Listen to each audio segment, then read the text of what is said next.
Bonjour, bienvenue sur le monde du droit. Nous sommes en compagnie de Frédéric Sicard, bâtonnier du barreau de Paris, pour évoquer les 6 premiers mois de son bâtonnat à la tête du barreau de Paris.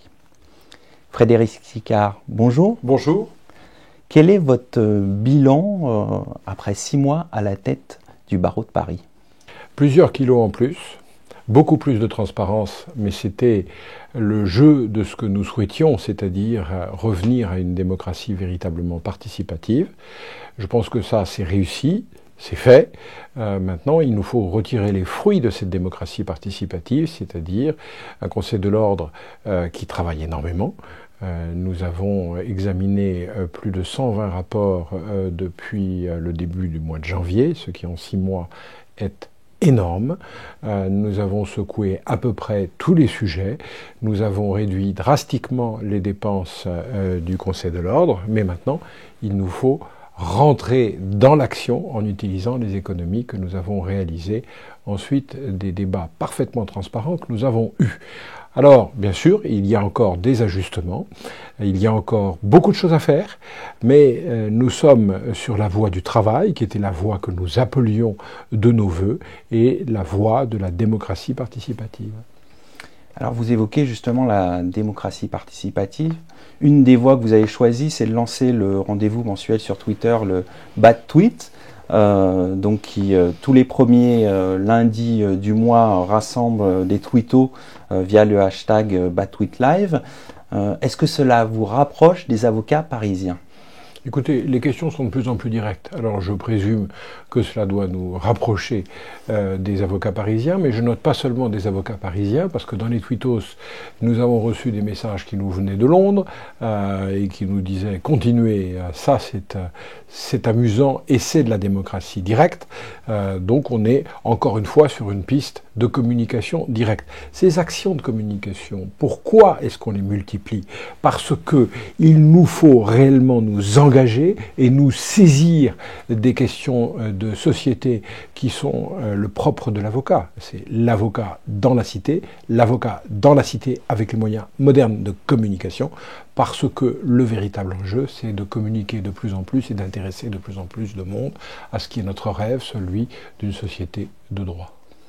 Un autre axe de communication, justement, c'est la plateforme contributive à vos idées. Donc le but est de recueillir les avis des avocats parisiens sur un certain nombre de sujets. Quels en sont les premiers retours ? Alors, j'ai pas la langue de bois, hein, donc les premiers retours sont assez intéressants. Il y a peu de contributions, donc il faut que nous accélérions les contributions, mais ce sont des contributions qui sont extrêmement concrètes. C'est un peu la même chose que pour les colonnes, qui est une forme de boîte à idées présentielle. Nous n'avons pas forcément un énorme succès en présentiel, quoique les dernières colonnes soient plus nombreuses que les premières, mais nous avons des idées qui tombent de partout. Alors je vous en donne une par exemple. On est revenu sur les questions des crèches, on va essayer de voir si on peut l'améliorer. Une question originale, celle de l'horodateur. Est-ce qu'on peut installer au palais de justice un horodateur? Parce que quand le système informatique tombe en panne, comment fait-on pour valider un acte au dernier jour? Eh bien, on pourrait mettre, comme devant les juridictions administratives, un horodateur. Voilà une idée qui est extrêmement simple, qui économiserait beaucoup de sueur et faciliterait les choses lorsqu'on a des interruptions informatiques. Et la vérité, c'est que ça arrive. Donc des idées qui sont extrêmement concrètes et qu'il faut que nous continuions de multiplier. Une grande attente, une grande curiosité que j'espère pour l'automne, c'est quelles vont être les suggestions des avocats parisiens pour le budget participatif, c'est-à-dire les 150 000 € qu'on a mis sur la table et qui doivent être consacrés à un engagement qui n'est pas prévu dans le budget ordinaire. Que vont-ils nous trouver? Je suis véritablement en attente de leurs idées. Beaucoup d'idées tournent aussi sur le réaménagement du palais ou sur le nouveau palais. On voit que les choses bougent et c'est assez passionnant parce que nous n'avions pas pensé à tout ce qui tombe, parfois de manière très très concrète. L'actualité législative a été particulièrement riche. Parmi les projets, il y a la loi dite El Khomri. Qu'en pensez-vous, vous qui êtes avocat en droit social? Vous parlez de l'enregistrement qui est passé à l'Assemblée nationale mais qui n'a pas encore passé le cap du Sénat. Enfin voilà, je veux dire, je ne sais pas ce que donnera cette loi. Nous avions de grands espoirs en début d'année. Au printemps, les espoirs avaient beaucoup diminué. À l'été, la loi est beaucoup moins intéressante qu'elle ne se présentait. C'est une loi qui a suscité beaucoup de manifestations alors que peu nombreux sont ceux qui l'ont réellement lu, sinon ils verraient que dedans il y a aussi le doublement des congés pour les deuils dans la famille, qu'il y a une forte prolongation, quasiment du double de la période de protection de la salariée en retour de congé maternité. Enfin, il y a plein de choses dans cette loi. Il y a des choses qui sont critiquables, des choses qui ne le sont pas forcément. Moi, je vais vous dire tel que je vois les choses. C'était au début une loi très ambitieuse, c'est une loi beaucoup moins ambitieuse, et on a loupé quelque part le coche de ce qui reste encore à relever, c'est-à-dire le coche de l'Europe. Il y a un moment, il faut dire les choses. En Europe, dans les autres États membres, la négociation d'entreprise, ça a un sens. On ne peut pas vivre isolé, on ne peut pas vivre en ignorant ce qui se passe juste à côté. Et ce qui se passe juste à côté, c'est que la négociation d'entreprise, elle a un sens. Donc, il va bien falloir à un moment lui donner un contenu. Ça, c'était pour la loi El Khomri. Autre texte, la loi dite Sapin 2, qui introduit notamment le dispositif sur les lanceurs d'alerte, et loi qui vous a fait notamment monter au créneau, puisque certaines dispositions porteraient atteinte au secret professionnel. Non, portait le projet initial, car le projet actuel prouve que nous avons été clairement entendus. Nous ne serons pas de ces lanceurs d'alerte qui est une nouvelle forme de délateur. Nous ne pratiquons pas la délation et le secret des avocats a été sauvé dans la loi Sapin 2. Donc je ne suis pas de ceux qui sont mécontents dès lors qu'on a sauvé ce que nous voulions sauver. Après, reste le principe d'une société avec lanceurs d'alerte. Nous savions tous que ça devrait arriver, puisque ça fait partie des projets européens. Un peu comme à l'habitude, les Français surtransposent, ou en tout cas vont beaucoup plus loin que ce qui était demandé par un système qui est un système très avancé de dénonciation. Pourquoi pas je veux dire, ça c'est une autre réflexion. Beaucoup plus grave est la protection du témoin qui reste anonyme dans la loi pénale, parce que alors là pour le coup ça devient très inquiétant pour les droits de la défense. Mais ça c'est un autre sujet. Sur la loi Sapin 2, je la vois cheminer, mais pour l'instant le secret des avocats est sauvé. Autre texte qui a fait couler beaucoup d'encre, le projet de loi Justice 21, qui avait été porté par l'ancienne garde des Sceaux, Christiane Taubira, puis par... C'est plus le même, vous l'avez remarqué. Puis par Jean-Jacques Urvoas, tout à fait, dont l'ambition était de rendre la justice plus lisible, moderne, efficace. Alors, est-ce que les objectifs ont été atteints ? Je pense qu'à la réflexion, il aurait sûrement fallu appeler cette loi J22, histoire qu'on ait enfin quelque chose d'un peu moderne. Parce que là, on a un peu l'impression d'une loi qui termine le XXe siècle plutôt qu'elle annonce le XXIe siècle. On va au bout de ce qui est possible en déjudiciarisation, on mélange un peu les petites choses, on touille avec quelques poireaux qu'on échange contre des carottes, et puis il y a le divorce sans juge, dont vous m'accorderez qu'il n'était quand même pas dans la loi Taubira, et qu'il est arrivé bien après la discussion au Sénat, ce qui est quand même un problème, puisque c'est un phénomène qui touche profondément à la société. Je dis, on peut être d'accord ou pas d'accord, c'est pas la question, ça touche profondément à la société. Moi je le dis, je suis pas d'accord pour des tas de raisons, mais ça touche à la société.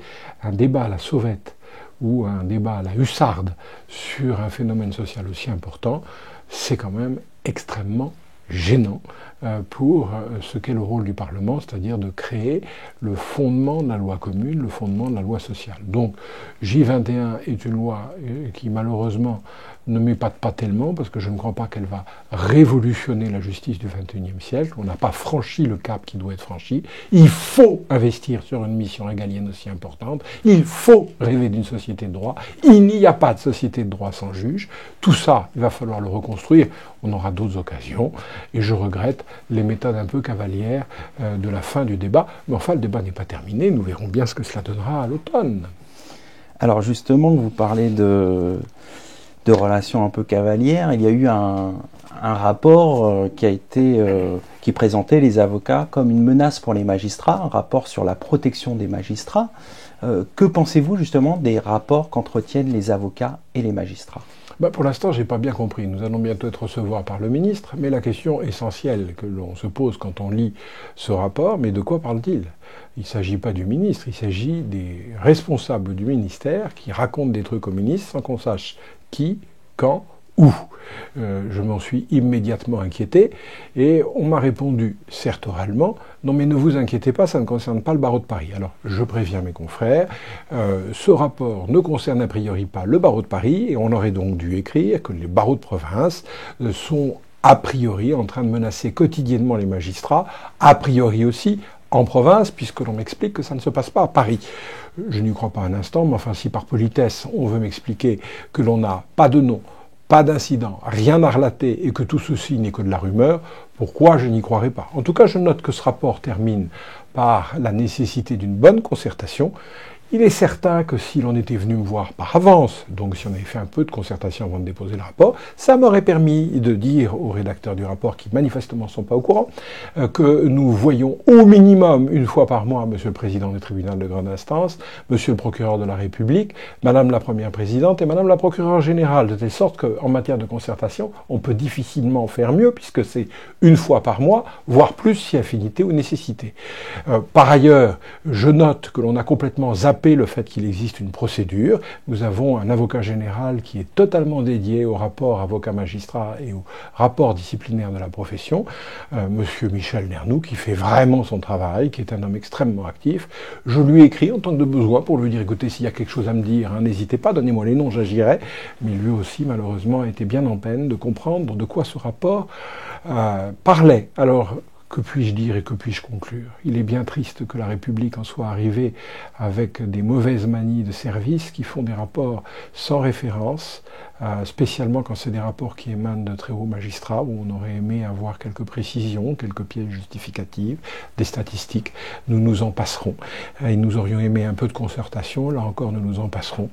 Je préfère penser que ces méthodes sont des méthodes d'un autre temps et qu'elles n'ont absolument aucun avenir, que la seule chose qui soit intéressante, c'est le prochain rapport, celui qui sera réellement fait avec de la concertation, parce qu'on va en faire de la concertation, puisque voir les magistrats 2 fois par semaine ne suffit pas.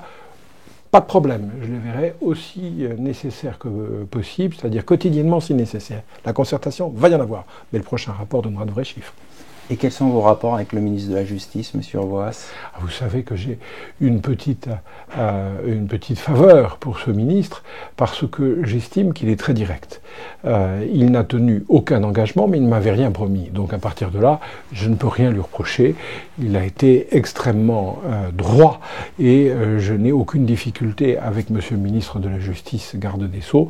Je suis plus réservé, vous l'aurez compris, sur la méthode des services, sans d'ailleurs pouvoir réellement reprocher quoi que ce soit à qui que ce soit, puisque ces méthodes sont maintenant les méthodes de ces directions et services depuis des dizaines d'années. Nous les connaissons. Ce sont de mauvaises méthodes qu'il va falloir arracher et auxquelles il va falloir mettre fin. On joue sur la division, la rumeur ou l'inexactitude. Moi, je préfère les gens qui agissent et qui font ce qu'ils disent avec la certitude que l'action donnera ses fruits. Eh bien, j'ai le sentiment que le ministre nous promet peu, mais que les quelques actions qu'il est en mesure de mener peuvent être efficaces, à la condition, encore une fois, qu'il y ait de la concertation. Je l'appelle de mes vœux. Merci d'avoir répondu à mes questions. Merci à vous.